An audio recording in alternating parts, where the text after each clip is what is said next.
మత్తయి సువార్త 6వ అధ్యాయం 26వ వచనం. ఆకాశ పక్షులను చూడుడి, అవి విత్తవు, కోయవు, కొట్లలో కూర్చుకొనవు, అయినను మీ పరలోకపు తండ్రి వాటిని పోషించుచున్నాడు. మీరు వాటి కంటే బహుశ్రేష్ఠులు కారా? దేవునికి స్తోత్రం. ఈరోజు మత్తయి సువార్త 6వ అధ్యాయం 26వ వచనంని మనం ధ్యానం చేయబోతున్నాం. ఆకాశ పక్షులను చూడుడి, అవి విత్తవు, కోయవు, కొట్లలో కూర్చుకొనవు, అయినను మీ పరలోకపు తండ్రి వాటిని పోషించుచున్నాడు. మీరు వాటి కంటే బహుశ్రేష్ఠులు కారా? దేవుని బిడ్డలారా, ఈ యొక్క మత్తయి సువార్త 5వ అధ్యాయం యొక్క ప్రత్యేకత ఏంటంటే సర్మన్ ఆన్ ద మౌంట్ అంటారు, పర్వత ప్రసంగం అంటారు. మొదటి వచనం చూస్తే మత్తయి సువార్త 5వ అధ్యాయం మొదటి వచనాన్ని చూస్తే ఆయన జనసమూహములను చూచి కొండ ఎక్కి కూర్చుండగా యేసు ప్రభు ఒక కొండ మీద కూర్చొని వాక్యాన్ని బోధించాడు. ఆ వాక్యాన్ని బోధించినటువంటి సంఘటనే ఈ యొక్క మత్తయి సువార్త 5, 6, 7 అధ్యాయాలు. ఈ 5, 6, 7 అధ్యాయాల్లో దేవుడు తన నోరు తెరిచి కొన్ని ప్రాముఖ్యమైన విషయాలు మాట్లాడాడు. మానవ జీవితానికి, కుటుంబ జీవితానికి, వ్యక్తిగత జీవితానికి, ఆత్మీయ జీవితానికి, ఆర్థికపరమైన జీవితానికి, లేకపోతే దైనందిన జీవితానికి, పరలోకానికి సంబంధించిన అనేకమైన విషయాలు ఈ కొండ మీద ప్రసంగంలో ప్రభు వివరించాడు. ఉదాహరణకు మనం గమనిస్తే యేసు ప్రభు 2 దారులను గురించి మాట్లాడాడు. పరలోకానికి ఎవరు వెళతారు? ఇరుకైన ద్వారం, విశాలమైన ద్వారం అని. ఆ తర్వాత దేవుడు వివాహాన్ని గురించి, విడాకులను గురించి దేవుడు ఇదే అధ్యాయంలో మాట్లాడతాడు. వ్యభిచారం అంటే ఏంటో దేవుడు డిఫైన్ చేసినట్లుగా మనం చూస్తాం. అంత మాత్రమే కాదు, కానీ ఈ యొక్క 5, 6 అధ్యాయాల్లో మనం గమనిస్తే 5, 6, 7 అధ్యాయాల్లో మనం గమనిస్తే ఎలా ప్రార్థన చేయాలి, ఎలా ప్రార్థన చేయకూడదు, ఎలా కానుకలు ఇవ్వాలి, ఎలా కానుక ఇవ్వకూడదు, ఎలా ఉపవాసం ఉండాలి, ఎలా ఉపవాసం ఉండకూడదు, ఇవన్నీ కూడా ఈ యొక్క 5, 6 అధ్యాయాల్లోనే మనం గమనిస్తాం. వాక్యాన్ని వింటున్నటువంటి దేవుని బిడ్డలారా, ఈ 5, 6 అధ్యాయాలు, 5, 6, 7 అధ్యాయాలు ఈ పర్వత ప్రసంగం అంటారు, సర్మన్ ఆన్ ద మౌంట్.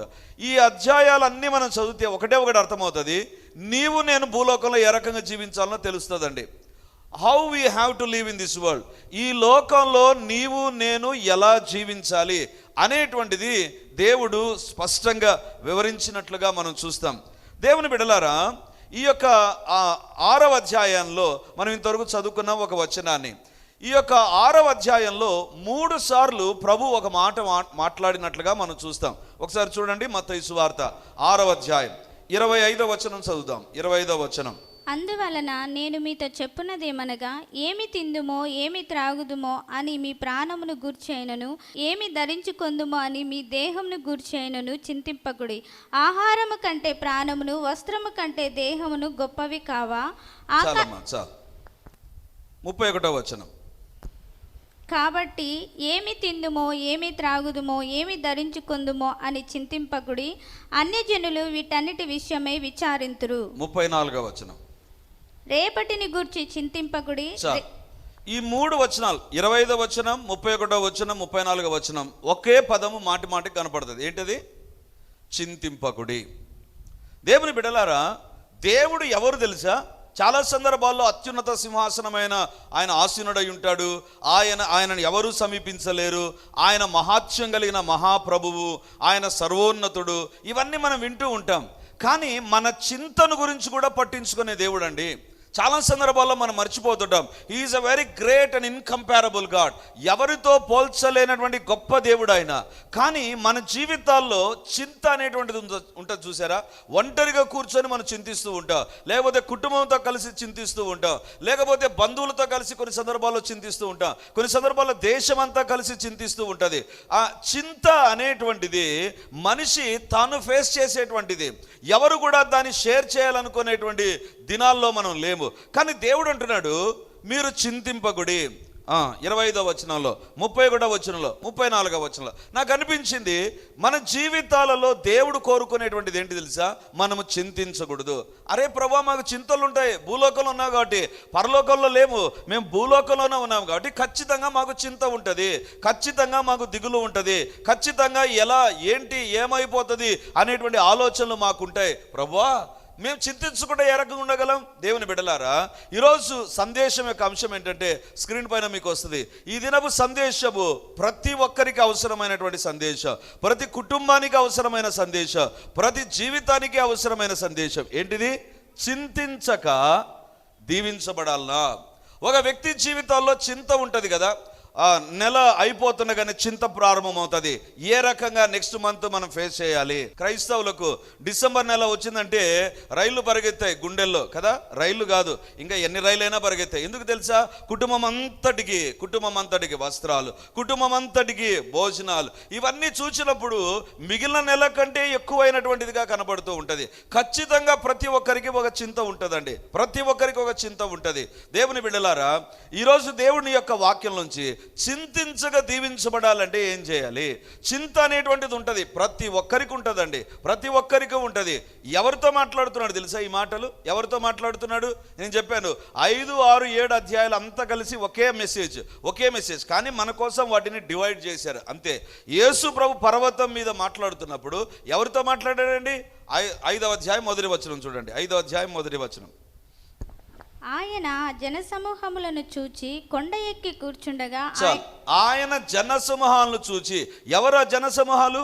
యేసు ప్రభు వాక్యాన్ని వినడానికి వచ్చినటువంటి జనసమూహాలు, యేసు ప్రభు దగ్గరకు వచ్చినటువంటి జనసమూహాలు, యేసు ప్రభు కొరకు అన్నిటినీ ప్రక్కన పెట్టి వచ్చినటువంటి వారు, యేసు ప్రభు వాక్యం వినాలని ఇష్టపడినటువంటి వారు, దేవుని కోసం ఎంతసేపు అయినా వాక్యం వినడానికి చర్చికి కాదు వాళ్ళు వచ్చింది, కొండకు వాళ్ళు వచ్చారు. ఒక ఇన్కన్వీనియంట్ ప్లేస్లోకి వాళ్ళు వచ్చినప్పుడు దేవుడు వారితో మాట్లాడాడు. దేవుని బిడ్డలారా, ఈ దినాల్లో సాయంత్రం కుడికకి ఎక్కువ మంది వస్తారు. ఎందుకంటే ఖచ్చితంగా సాయంత్రం అవుతున్న ఉద్యోగాలు అన్నీ అయిపోయి ఉంటాయి. కానీ ఆ దినాల్లో, యేసు ప్రభు దినాల్లో లైట్స్ లేవు, పిఏ సిస్టమ్ లేదు, ఖచ్చితంగా ఉదయమే జరిగి ఉంటుంది. ఎండ పొద్దున దేవుడు మాట్లాడుతూ ఉంటాడు. అంటే అది ఒకవేళ ఉదయమైన ఉండవచ్చు, మధ్యాహ్నమా సాయంత్రం మనకు బైబిల్ చెప్పలేదు. కానీ one thing is sure, God is speaking on the mountain. దేవుడు కొండపైన కూర్చొని మాట్లాడుతూ ఉంటున్నాడు. అంటే ఒక ఇన్కన్వీనియంట్ ప్లేస్లోనికి ప్రజలందరూ వచ్చి వింటుండగా దేవుడు ఒక వ్యక్తికి ఉండేటువంటి రూట్ ప్రాబ్లంను ఇక్కడ దేవుడు టచ్ చేయడం ప్రారంభించాడు. దేవుని బిడ్డలారా, వాళ్ళు ఎవరు? జనసమూహాలు. మొదటిగా జనసమూహాలు ఆయన వాక్యం వినడానికి, ఆయన ద్వారా దీవించబడ్డానికి, ఆయన ద్వారా దర్శించబడ్డానికి, ఆయన ద్వారా మేలు పొందడానికి ఇన్కన్వీనియంట్ ప్లేస్లోనికి వచ్చినటువంటి వారు మొదటి గుంపు. రెండవ గుంపు ఎవరు? 2వ వచనం. ఆయన జనసమూహములను చూచి కొండ ఎక్కి కూర్చుండగా ఆయన శిష్యులు ఆయన యొద్దకు వచ్చిరి. అప్పుడు ఆయన శిష్యులు ఆయన యొద్దకు వచ్చిరి. ఒకరు జనసమూహము, రెండవదిగా ఆయన శిష్యులు. జనసమూహం ఎవరంటే దేవుని వెంబడించినటువంటి వారు కాదు. వాళ్ళు వాక్యం వినడానికి ఆ సమయంలో, ఆ సందర్భంలో దేవుని దగ్గరికి వచ్చినటువంటి వారు. శిష్యులు ఎవరు తెలుసా? సమస్తాన్ని విడిచిపెట్టి ఇక నీవే మాకు దిక్కు అని వెంబడించేటువంటి వాళ్ళు. ఈ 2 గుంపులు దేవుని దగ్గరకు వచ్చిన తరువాతనే 2వ వచనం స్టార్ట్ అవుతుంది. అప్పుడు ఆయన నోరు తెరిచి ఇలాగ బోధింపసాగారు. అంటే ఈ సందేశం ఎవరికి తెలుసా? నువ్వు ఒకవేళ సంపూర్ణ సేవలో ఉంటే, అన్ని విడిచిపెట్టి దేవుని నువ్వు వెంబడించేటువంటి దేవుని సేవకునవైతే ఈ సందేశం నీ కొరకే, నా కొరకే ఈ సందేశం. లేదా వాక్యం వినడానికి యేసు ప్రభు దగ్గరకు వచ్చారు చూసారా జనసమూహాలు, ఆ జనసమూహాలు లాంటి గుంపులో మీరున్నట్లయితే మీతో దేవుడి మాట మాట్లాడుతుంటున్నాడు. దేవుని బిడ్డలారా, it is for the leaders, or it is for the disciples, it is for the pastors, or it is for the ministers of the Lord. దేవుని సేవకులు, లేకపోతే కాపరులు, లేకపోతే పరిచర్య జరిగించేవారు, సంపూర్ణ సేవలోనికి వచ్చిన వాళ్ళకు ఈ సందేశం. రెండవదిగా ఆయన వాక్యం వినడానికి వచ్చినటువంటి వారు. దేవుని బిడ్డలారా, దేవుని సందేశము ఈరోజు ఏంటి తెలుసా? చింతించక ఎలా దీవించబడాలి అంటే, దేవుని వాక్యం వినేవారికి చింత ఉంటుంది, దేవుని వాక్యాన్ని బోధించే వారికి కూడా చింత ఉంటుంది. చింత అనేటువంటిది లేనటువంటి వాళ్ళు ఉండరండి. డబ్బు ఉన్నా చింత ఉంటుంది, ఉద్యోగం ఉన్నా చింత ఉంటుంది, లేకపోతే నీకు ఒక గుర్తింపు ఉన్నా చింత ఉంటుంది, టాలెంట్ ఉన్నా చింత ఉంటుంది. అంటే నీ జీవితంలో చింతించడం అనేటువంటిది ఇట్స్ ఎ కామన్ ఏదో ఒక దాని విషయంలో మనం చింతిస్తూ ఉంటాం. దేవుని బిడ్డలారా, అందుకే బైబిల్లో వ్రాయబడింది, జన సమూహాలు వచ్చిన తర్వాత దేవుడు వెంటనే బోధించాలి. అందరూ వచ్చేసారు కదా అని బోధించాల. వాక్య పరిచర్య చేయడానికి తర్బీదు పొందుతున్నారే, సేవ చేయడానికి తర్బీదు పొందుతుంటున్నారే, వాళ్ళు వచ్చిన తర్వాత దేవుడి సందేశాన్ని ప్రారంభిస్తున్నారు. It is for the people and it is for the disciples. ఇది దేవుని యొక్క బిడ్డలకు, అంటే సేవ జరిగించే వారికి, జన సమూహాలకు అవసరమైన సందేశం. మరి ఏంటి ఆ సందేశము? దేవుని బిడ్డలారా, వెరీ సింపుల్గా ఉంటుంది. 6వ అధ్యాయం 25వ వచనం. అందువలన నేను మీతో చెప్పున్నదేమనగా ఏమి తిందుమో ఏమి త్రాగుదుమో అని మీ ప్రాణమును గూర్చైనను ఏమి ధరించుకుందుమో అని మీ దేహమును గూర్చైనను చింతింపకుడి.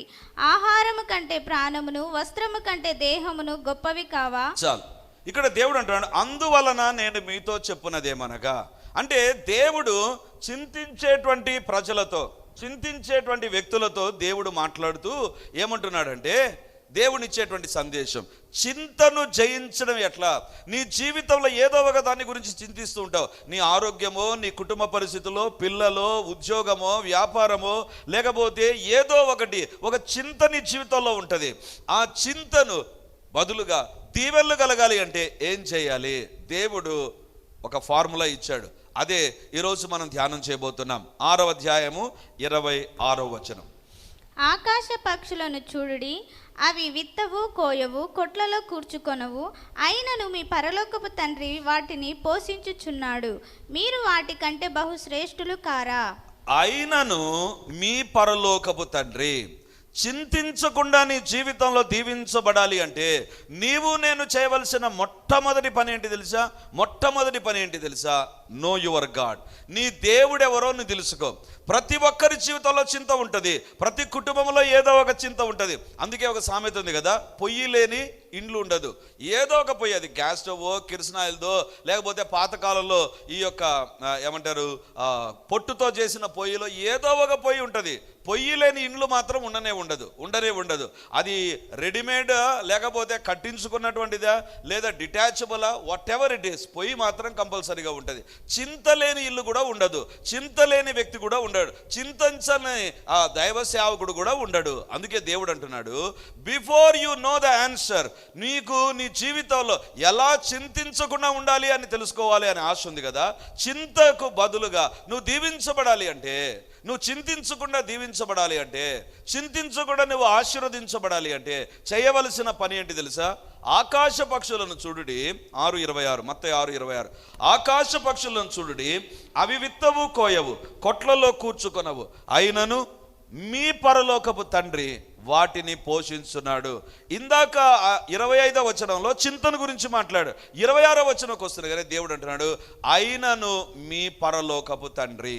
దేవుని బిడ్డలారా, దేవుడు పరలోకపు తండ్రిని గురించి ఇక్కడ మాట్లాడుతుంటున్నాడు. ఇది నా జాగ్రత్తగా వినండి. నీ జీవితంలో ఎప్పుడు చింతిస్తావు తెలుసా? When you are not knowing about your God. నీ దేవుని గురించి నువ్వు తెలియనప్పుడు నీకు చింత ఉంటుంది. నీ దేవుని గురించి అంటే ప్రతి ఒక్కరికి తెలుసు, యేసుప్రభు దేవుడని, యేసుప్రభు చనిపోయి తిరిగి లేచాడని, యేసుప్రభు కన్యక గర్భాన పుట్టాడని, ఇవి తెలుసు. కానీ ఇంకొకటి కూడా ఉంది.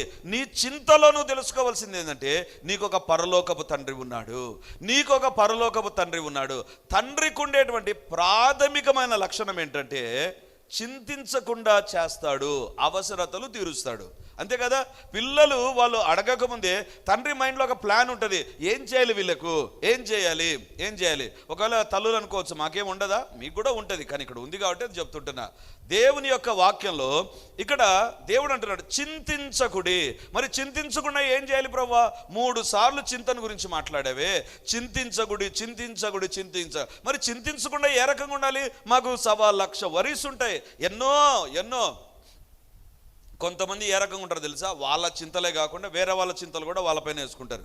వాళ్ళు పెద్ద మహా గొప్ప చింతించడంలో ఎక్కువ వాళ్ళు, అంటే వాళ్ళకే ఉంటాయి. వాటితో పాటు ఇంకా కొంతమందికి కావాలి కదా. వాళ్ళ సమస్యలు ఏంటి, వాళ్ళ ఇంట్లో ఏం జరుగుతుంది, అక్కడ ఏం జరుగుతుంది, ఆ చర్చిలో ఏం జరుగుతుంది, ఆ పాస్టర్కి ఏం జరుగుతుంది, కొంతమందికి ఇది ఉంటుంది, ఉండే చింతలే ఎక్కువ అనుకుంటే, అంటే కొంతమందికి వాళ్ళు చింతించడంలో అలవాటు అయిపోయింది, వాళ్ళకు చింత లేకుండా బతకలేరు వాళ్ళు. కాబట్టి అలాంటి వాళ్ళకి ఎక్కువ చింత కావాలి. నీవు ఎక్కువ చింత ఉన్నా తక్కువ చింతించే వ్యక్తివైనా, here is a message, know your god. మొట్టమొదటిగా నీ దేవుడు ఎవరో తెలుసుకో. పరలోకములో ఉన్నటువంటి తండ్రి, అందుకే అంటున్నాడు కదా, మీ పరలోకపు తండ్రి, మీ పరలోకపు తండ్రి. దేవుని బిడ్డలారా, ఎవరి పరలోకపు తండ్రి అంట? చూడండి 6:26, ఆకాశ పక్షులను చూడుడి, అవి విత్తవు కోయవు, కొట్లలో కూర్చుకొనవు. ఆకాశ పక్షులను చూడుడి అంటున్నాడు. ఏం ఆకాశ పక్షులు? 1,00,000 ఆకాశ పక్షులు ఉన్నాయి కదా. అంటే ఆకాశంలో గద్ద ఉంది, లేకపోతే గబ్బిలం ఉంటుంది, లేకపోతే చాలా పక్షులు ఉన్నాయి ప్రభా. ఆకాశ పక్షులను చూడడం అంటే ఏంటిది? ఏ ఆకాశ పక్షిని చూడాలి? బైబిల్ దానికి సమాధానం ఇస్తుంది. లూకాసు వార్త 12వ అధ్యాయం 24వ వచనం. కాకుల సంగతి విచారించి చూడుడి, అవి విత్తవు కోయవు, వాటికి గరిసె లేదు, కొట్టు లేదు, అయినను దేవుడు వాటిని పోషించుచున్నాడు. చాలు, అక్కడేమో ఆకాశ పక్షులు అన్నాడు. ఆ ఆకాశ పక్షి ఏంటంట? ఇక్కడ బైబిల్లో రాయబడింది కాకులు అంట. కాకులు ఎవరు తెలుసా? ఎలాంటివి తెలుసా? కాకి ఏ ఇంటిలో కూడా కాకిని పెంచుకోరు, ఏ ఇంటిలో కూడా కాకిని పెంచుకోరు. ఏ యొక్క జూలో కూడా కాకి అనేటువంటిది పెంచినట్టుగా మనం గమనించాం. ఎందుకు తెలుసా? మోస్ట్ అన్వాంటెడ్, ఎవరు ఇష్టపడనటువంటి కాకి, ఎవరు దాన్ని ప్రేమించినటువంటి కాకి, ఎవరు పట్టించుకోనటువంటి కాకి, ఎవరు దానికోసం చింతించనటువంటి కాకి, దాని గురించి ఆలోచించారండి. దేవుని బిడ్డలారా, అలాంటి కాకిని గురించి దేవుడు మాట్లాడుతుంటున్నాడు. దేవుని బిడ్డలారా, చాలా సందర్భాల్లో మనకు ఒక తలంపు ఉంటుంది, నా కుటుంబంలో ఈ యొక్క కష్టం ఉంది, నేను చింతిస్తున్నా, ఎవరున్నారు? దేవుని బిడ్డలారా, ఇక్కడ బైబిల్లో రాయబడింది మీ పరలోకపు తండ్రి అంటున్నాడు. ఎవరు ఆ పరలోకపు తండ్రి? ఆకాశ పక్షులు. ఏ ఆకాశ పక్షి? కాకి. ఈ కాకి ఎలాంటి కాకి అంటే ఎవ్వరు పట్టించుకోరు. అంటే ఎవరైనా కొంచెం పట్టించుకుంటే ఉన్నప్పటికీ కూడా, ఇంటిలో ఎవరో ఒకరు మనతో మాట్లాడుతున్నప్పుడు, ఎవరో ఒకరు మనం పలకరిస్తున్నప్పుడు, ఎవరో మనకు సహాయం చేస్తున్నప్పుడు చింత ఉంది. మరి ఎవరు పట్టించుకొని ఆ కాకి ఇంకెంత చింత ఉంటుంది? దేవుడు కాకుల సంగతి విచారించుడు అంటున్నాడు. అందుకే అంటే రామచిలకను, చిలక అంటే సరిపోతుంది, మళ్ళీ రామచిలకని తెలుగులో ట్రాన్స్లేషన్ వచ్చింది. ఇంగ్లీష్లో ర్యామ్ ప్యారెట్ అని ఉండదు, రామచిలక అని ఉండదు, కానీ తెలుగులో అలా తర్జుమా చేశారు. దానికి మనం ఏం చేయలేం, అట్లా చెప్తేనే అర్థమవుతుంది. దేవుని బిడ్డలారా, చిలకలు ఇంట్లో పంజరాల్లో పెంచుకుంటారు కదా, చిన్న చిన్న పిట్టలను ఇంట్లో పెంచుకుంటారు, కుందేళ్ళను పెంచుకుంటారు, లేకపోతే పావురాలను పెంచుకుంటారు, కానీ కాకిని ఎవరు పెంచుకోరు. ఈ కాకిని గురించి ఎవ్వరు ఆలోచించరు. ఇంకా కాకి విషయం ఏ రకంగా ఉంటుందో చూడండి. ఈ యొక్క పావురానికైనా, లేకపోతే చిన్న గువ్వకైనా, లేకపోతే కంజుకైనా, లేక ఏ పక్షి అయినా చూడండి, ఎవరో ఒకరు దాన్ని పట్టించుకుంటూ ఉంటారు. అది జూలోనైనా ఉంటుంది, ఎవరు పట్టించుకోకపోయినా అది జూలోనైనా ఉంటుంది. కానీ దేవుడు అంటున్నాడు, ఎవరు పట్టించుకొని ఎవరు ఇష్టపడని కాకి ఇంకెంత చింత ఉంటుందో ఆలోచించండి. ఆ కాకుల సంగతి విచారించండి. ఇప్పుడు చదువుదాం 12:24. కాకుల సంగతి విచారించి చూడుడి, అవి విత్తవు కోయవు, వాటికి గరిసె లేదు, కొట్టు లేదు, అయినను దేవుడు వాటిని పోషించుచున్నాడు. మీరు పక్షుల కంటే ఎంతో శ్రేష్ఠులు. చాలు, ఎవరంటే ఈ కాకి? బైబిల్లో రాయబడింది అవి విత్తవు, విత్తడం చేత కాదు దానికి. ఒకవేళ ఎవరు పట్టించుకోలేదా? దేవుడు ఏమైనా ఎక్స్ట్రా టాలెంట్ ఇచ్చాడా అంటే ఎక్స్ట్రా టాలెంట్ కూడా లేదు. అది విత్తడం చేత కాదు. అంటే విత్తేటువంటిది ఏమన్నా తెలుసా? అంటే భూమిలో విత్తనం విత్తితే ఆ విత్తనం పైకి వచ్చిన తర్వాత దానికి విత్తనాలు వస్తాయి, కాయలు వస్తాయి, తినొచ్చు అనేటువంటిది ఏమన్నా తెలుసా? విత్తడం చేత కాదంట. రెండోదిగా కోయవంట, అంటే అది కోసేటువంటి లక్షణం కూడా దానికి లేదు. విత్తని తర్వాత ఎవడో ఒకడు ఏదో ఒక చెట్టుని పెంచిన తర్వాత ఆ కాయలను ఏమైనా కోసుకుంటుందా అంటే కోయడం కూడా రాదంట. చిలక వచ్చి ఏం చేస్తుంది తెలుసా? ఆ మామిడి పండ్లలో, జామ పండ్లలో అది కొరుక్కొని తింటుంది. కాకి అది కూడా చేత కాదు. దేవుని బిడ్డలారా, నాకు అనిపిస్తుంది దేవుడు అంటున్నాడు, అవి విత్తవు, అవి కోయవు, వాటికి గరిసె లేదు. అంటే ఇంటిలో ఏమన్నా ఎత్తి పెట్టుకోవడానికి గూడేమన్నా ఉందా? గూడు కూడా లేదంట. ఎవరు పట్టించుకోరు. దానికి ఏమన్నా చేతనవుతుంటే దానికి చేత కాదు, అయినను దేవుడు వాటిని పోషించుతున్నాడు. ఇక ఎవరు పట్టించుకోరు. తనకు చేత కాకపోతే ఇంక ఎట్లా ఉంటుంది చెప్పండి? చింత ఎంత ఎక్కువగా ఉంటుంది కాకి. ఒకవేళ కాకికే మాటలు వస్తే కాకి చెప్తుంది, మీకంటే చింత నాకు ఎక్కువగా ఉంది, మిమ్మల్ని పట్టించుకునే భర్తనో భార్యనో బంధువులో స్నేహితులో ఉన్నారు, నన్ను పట్టించుకోవడానికి ఎవడున్నాడు? ఎవడు లేడు, నేను ఒక కాకిని, అనాథ కాకిని. కాకులన్నీ ఉన్నా కూడా ఒకవేళ కావు కావు కావుని ఇంటి మీదకి వచ్చిందంటే ఓయమ్మా వస్తున్నారు బంధువులు అని చెప్పి రాళ్లతో తరిమే వాళ్ళు ఉన్నారు, రాళ్లతో తరిమే వాళ్ళు. అంటే అది అరవడానికి కూడా ఫ్రీడమ్ లేదు, దానికి అరవడానికి కూడా ఫ్రీడమ్ లేదు. అలాంటి కాకి ఇంకెంత చింత ఉంటుందో చెప్పండి. ఆ కాకిని దేవుడు గమనిస్తున్నాడు. ఈ రోజులు కాకులు బతికాయంటే కారణం ఏంటి తెలుసా? దాని గురించి ఒక్కరుగాక ఒకరు పట్టించుకోవడంలా, చింతించడంలా, కానీ ఆ కాకిని పట్టించుకునే దేవుడు ఉన్నాడు. హల్లెలూయా, హల్లెలూయా.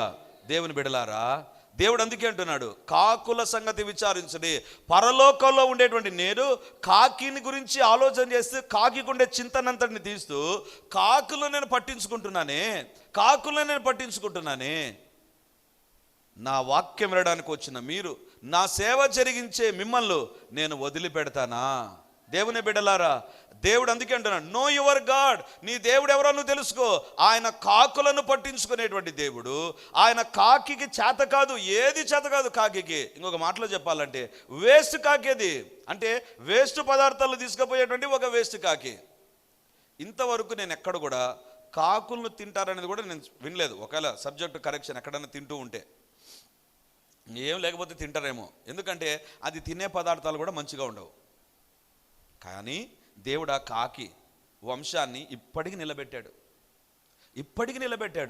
దేవుని బిడ్డలారా, ఈరోజు దేవుడు మనతో మాట్లాడేటువంటి మాట, నువ్వు చింతించక దీవించబడాలి అంటే నో యువర్ గాడ్. నీ దేవుడు ఎవరో నువ్వు తెలుసుకో. ఎలాంటి దేవుడు అంట చూడండి, మత్తయి సువార్త 6:26. ఆకాశ పక్షులను చూడుడి, అవి విత్తవు, కోయవు, కొట్లలో కూర్చుకొనవు, అయినను మీ పరలోకపు తండ్రి వాటిని పోషించుచున్నాడు. పరలోకపు తండ్రి ఎవరైనా? పరలోకపు తండ్రి. దేవుడు పరలోకంలో మహోన్నతుడు, అత్యున్నత సింహాసనం మీద కూర్చున్నాడు. ఇప్పుడు యేసుప్రభు అంటున్నాడు, చింతించే ప్రతి ఒక్కరికి ఒక సందేశం. ఏంటి ఆ సందేశం అంటే, పరలోకంలో అత్యున్నతుడైన దేవుడే కాదు, he is having a heart of a father. ఒక తండ్రి యొక్క హృదయం కలిగినటువంటి దేవుడు. ఎలాంటి తండ్రి అయినా? పరలోకంలో ఉండేటువంటి తండ్రి కదా. మరి పరలోకంలో ఉండే తండ్రికి ఉండేటువంటి క్వాలిటీ ఏంటి? యేసుప్రభు అదే మత్తయి సువార్త 6వ అధ్యాయంలో 9 నుంచి మనం చదువుకుందాం. మత్తయి సువార్త 6వ అధ్యాయం 9 నుంచి మనం చదువుకుందాం. ఎలాంటి పరలోకపు తండ్రో చూడండి. కాబట్టి మీరిలాగు ప్రార్థన చేయుడి, పరలోకమందున్న మా తండ్రి, నీ నామము పరిశుద్ధపరచబడునుగాక, నీ రాజ్యము వచ్చునుగాక, నీ చిత్తము పరలోకమందు నెరవేరుచున్నట్లు భూమి యందును నెరవేరునుగాక, మా అనుదినాహారము నేడు మాకు దయచేయము. 9వ వచనంలో ఏమనుంది?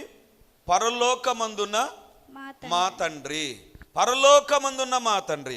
ఇప్పుడు 11వ వచనంలో ఉంది మా అనుదినాహారము. పరలోకము తండ్రికి ఉండేటువంటి లక్షణం ఏంటి తెలుసా? అనుదినము నీకు సహాయం చేయాలని చూస్తాడు. వాక్యం వింటున్నటువంటి దేవుని బిడ్డలారా, ఈ పరలోకము తండ్రికి ఎలాంటి లక్షణం అంటే, ఒకవేళ తల్లిదండ్రులు ఈ దినాల్లో హాస్టల్లో పిల్లలు పెట్టి వారానికి ఒకసారి ఫోన్ చేసి నెలకు ఒకసారి మాట్లాడేటువంటి తల్లిదండ్రులు ఉంటున్నారు. లేకపోతే కొన్ని నెలల తర్వాత పిల్లలతో మాట్లాడేటువంటి తల్లిదండ్రులు కూడా ఉన్నారు. అలాంటి వారిని గురించి నేను విన్నాను. దేవుని బిడ్డలారా, కానీ ఈ తండ్రి ఎలాంటి తెలుసా? పరలోకంలో ఉండేటువంటి తండ్రి, అనుదిన ఆహార విషయంలో ఆలోచన కలిగినటువంటి తండ్రి. ఈ సాక్ష్యమును పంచుకోవడానికి అవకాశం కల్పించిన దేవునికి వందనాలు చెల్లించి ఉన్నాను. 2018 ఆగస్టు నుండి మేము రిడీమర్ సంఘానికి రావడం జరిగింది. ప్రతి పరిస్థితిలో దేవుడు మాకు విడుదలను, ఆత్మీయంగా దేవునిందు బలపడడానికి క్రమముగా తప్పక సంఘంలో పాల్గొనే అవకాశం కల్పించిన జీవం కలిగిన దేవునికి వందనాలు నేను తెలియజేస్తున్నాను. ఇక నా ఉద్యోగ విషయంలో దేవుడు చేసిన అద్భుతం. సుధీర్ అన్న ఉద్యోగం నిమిత్తమై ప్రార్థించిన ప్రతిసారి నాకు ఉద్యోగ భద్రత కావాలి అని ప్రార్థించేదాన్ని. ఎందుకంటే ఉండవలసిన స్ట్రెంగ్త్ కంటే ఎక్కువగా ఉన్నాము, డిపార్ట్మెంట్ సరెండర్ చేయవచ్చు లేదా తక్కువగా ఉన్నచో ఉన్న చోటు మార్చవచ్చు అనే విషయంలో 2021 నుంచి నన్ను కాపాడుతూ వస్తున్నాడు. అలా జరిగితే నా కుటుంబ పరిస్థితులను బట్టి నాకు నష్టము. దేవుడు చేసిన మేలులను బట్టి దేవునికి నేను వందనాలు చెల్లిస్తున్నాను. దేవుడు చేసిన కార్యం ఏంటంటే, ప్రతి సంవత్సరం ట్రాన్స్ఫర్ నిమిత్తమై అడుగుతున్నాను, కానీ దేవుడు తన నిర్ణయం చొప్పున అలాగే 2024 ఆన్లైన్ ప్రేయర్లో ఒక కార్డుపై మనం తీసుకున్న నిర్ణయాలను రాయమన్నారు. అందులో ఇది ఒక అంశముగా ఆనాటి నుంచి ప్రతిరోజు నేను ప్రార్థించేదాన్ని. కోస్తా రాయలసీమలో అందరిలో నేను సీనియర్ అయినప్పటికీ ప్రతి ఒక్కరూ ఇబ్బంది పడ్డారు. కానీ నాకు 22nd సండే నాకు మాత్రం ఆర్డర్స్ రావడం జరిగింది. దేవుడు నమ్మదగిన వాడు గనుక నా ఎడల ఆయన కృప చూపించి ఇంత గొప్ప కార్యం చేశాడు. గొప్ప కార్యం చేశాడని చెప్పింది కానీ అక్క ఏం గొప్ప కార్యం రాయలేదు. గొప్ప కార్యం ఏంటంటే, అందరికీ ఒక సమస్య ఉంటుంది ఉద్యోగంలో. ఏంటంటే, ఎక్కువ ఉంటే ఆ యొక్క వ్యక్తులను ఇతర డిపార్ట్మెంట్కు సరెండర్ చేస్తారు, లేకపోతే ఖచ్చితంగా దూర ప్రాంతాలకు ట్రాన్స్ఫర్ చేస్తారు. సో ఖచ్చితంగా అక్క సీనియర్ కాబట్టి చాలా దూర ప్రాంతాలకు ట్రాన్స్ఫర్ అవ్వాలి. కాబట్టి అందరూ ఒక సలహా ఇచ్చారు. ఏంటంటే, మీరు వెళ్ళి ఆఫీసర్స్ని కలవండి, కలిస్తే వాళ్ళు ఏమైనా దయదలిచి మీరు సీనియర్ కాబట్టి ఇక్కడ వేయచ్చు. కానీ అక్క ఏం చేసిందంటే, డిసెంబర్ 31వ తారీఖు నేను ఒక మాట చెప్పాను, దేవుడు ఈ సంవత్సరంలో మిమ్మల్ని ఏ రకంగా దీవించాలనో మీకు ఒక కార్డు ఇచ్చాను. ఆ రోజు రాసి పెట్టుకొని ప్రార్థన చేయండి, ఖచ్చితంగా ఈ సంవత్సరం జరిగిస్తాడని. సో డిసెంబర్ 31 అక్క రాసుకున్నారు, నా ఉద్యోగంలో నాకు భద్రత కావాలి, నాకు భద్రత కావాలి. ఎందుకంటే స్ట్రెంగ్త్ ఎక్కువైతే అనవసరమని వేరే డిపార్ట్మెంట్కి ఇస్తారు, తెలియని డిపార్ట్మెంట్స్కు. కాబట్టి చాలా కష్టం అవుతుంది ట్రాన్స్ఫర్. దూర ప్రాంతాలకు అందరికీ ట్రాన్స్ఫర్స్ వచ్చేసాయండి. అందరికీ ఎక్కడెక్కడ మారుమూల ప్రాంతాలకు వేసేసారు. అక్కకు మాత్రం ట్రాన్స్ఫర్ రాలే. టెన్షన్ అధికమైంది. అప్పుడు తిరిగి అక్క నా దగ్గరికి వచ్చి చెప్పింది ఏంటంటే, అందరికీ ట్రాన్స్ఫర్ అయ్యాయి, నాకు కాలేదు, దేవుడు సహాయం చేయనట్లుగా ప్రార్థన చేయండి. దేవుడు చేసిన అద్భుతం ఏంటి తెలుసా? అందరిని ఎక్కడెక్కడ ఇసిరి పడేసినట్టు వెళ్ళిపోతే అక్క జమ్మలమడుగు నుంచి కడప కలెక్టర్ ఆఫీస్లోనికి వచ్చేసింది. హల్లెలూయా, హల్లెలూయా. దేవుని బిడ్డలారా, నమ్మదగిన దేవుడు, నమ్మి ఆయన వైపు చూస్తే దేవుడు ఖచ్చితమైన కార్యాలు జరిగిస్తాడు. సో అక్క జీవితంలో దేవుడు జరిగించిన సాక్ష్యాన్ని బట్టి సమస్త మహిమ ఘనత దేవునికే కలుగునుగాక. హల్లెలూయా, హల్లెలూయా, హల్లెలూయా, హల్లెలూయా, హల్లెలూయా. గొప్ప దేవానికి వందనాలు, సైన్యములకు అధిపతివైన దేవానికి స్తోత్రాలు, మహాగణుడమైనటువంటి దేవానికి స్తోత్రాలు, మహిమ కలిగినటువంటి దేవానికి స్తోత్రాలు, దేవానికే స్తోత్రం. ప్రార్థించండి, మౌనంగా ఉండవద్దు. మీరు ఎక్కడున్నా, లైవ్ లో చూస్తున్నా, మీరు ఎక్కడి నుంచి చూస్తున్నా, స్టార్ట్ ప్రేయింగ్. దేవుని దగ్గర ప్రార్థన చేయడం ప్రారంభించు. మీరు ఉన్న స్థలంలోనికి నా దేవుని శక్తి దిగి వస్తుంది. ఇప్పుడు it doesn't matter where you are, నువ్వు ఎక్కడ ఉన్నా సరే, దేవా నన్ను క్షమించు, నేను ఎక్కడ తప్పు చేశానో, ఎందుకు ప్రార్థన చేయలేదో, దేవా నన్ను క్షమించు ప్రభా. ప్రార్థన చేద్దాం. హల్లెలూయా, హల్లెలూయా, హల్లెలూయా. ప్రతి ఒక్కరు అడగాలి, ప్రతి ఒక్కరు ఏ చింత మనలో ఉన్నా దేవుని అడుగుదాం. ప్రభువా, నీ శిలువ రక్తంతో నా ప్రతి పాపమును కడగండి, ప్రతి అవిధేయతను కడగండి. నిన్ను మర్చిపోయాను ప్రభా, పరలోకమందు ఉన్న తండ్రి అనుదిన సహాయం చేస్తున్న సత్యాన్ని మర్చిపోయాను ప్రభా, క్షమించండి అని ప్రార్థన చేద్దాం. హల్లెలూయా. మౌనంగా ఉండదు, గట్టిగా గట్టిగా ప్రార్థించు. నీ ఎదుట ఎవరున్నారో మర్చిపో, నీ దేవుడు నీ ఎదుట ఉన్నాడు, ఆయన నీ ప్రార్థన వినడానికి సిద్ధంగా ఉన్నాడు. అడుగు దేవుని దగ్గర క్షమాపణ ప్రార్థన. హల్లెలూయా, హల్లెలూయా, హల్లెలూయా, హల్లెలూయా. గొప్ప దేవానికి వందనాలు, సైన్యములకు అధిపతివైన దేవానికి స్తోత్రాలు, శక్తిమంతుడానికి స్తోత్రాలు, బలవంతుడానికి స్తోత్రాలు, బలిష్ఠుడానికి స్తోత్రాలు. హల్లెలూయా, హల్లెలూయా, హల్లెలూయా. గొప్ప దేవాని పరిశుద్ధ పాదాల దగ్గర చేరి అడుగుతుంటున్నాను ప్రభువా. తండ్రి, ఎక్కడ ఏ విషయంలో మేము తప్పు చేసి ఉన్నా, ఎక్కడ ఏ విషయంలో తప్పుడు అడుగులు వేసి ఉన్నా, ఎక్కడ మోసపోయి ఉన్నా, ఎక్కడ మా జీవితాల్లో దేవుని ప్రక్కన పెట్టి ఉన్నా, దేవా, ఎక్కడ మా సొంత ప్రయత్నాల పైన మేము ఆధారపడినా, దేవాని శిలువ రక్తం మమ్మల్ని కడుగునుగాక. మా యొక్క అవిధేయత, మా యొక్క అపరాధములు తండ్రి, మా జీవితాల్లో మేము చేసినటువంటి ప్రతి తప్పుడు తీర్మానాలు విషయంలో క్షమాపణ అడుగుతున్నా. నీ శిలువ రక్తం కడుగునుగాక. జరగవలసిన విడుదల కార్యాలు, పొందుకోవలసిన ప్రతి దీవెన ఈ క్షణము నుంచే ప్రారంభమగునుగాక. యేసు నామమందు ప్రారంభమగునుగాక. యేసు నామమందు ప్రారంభమగునుగాక.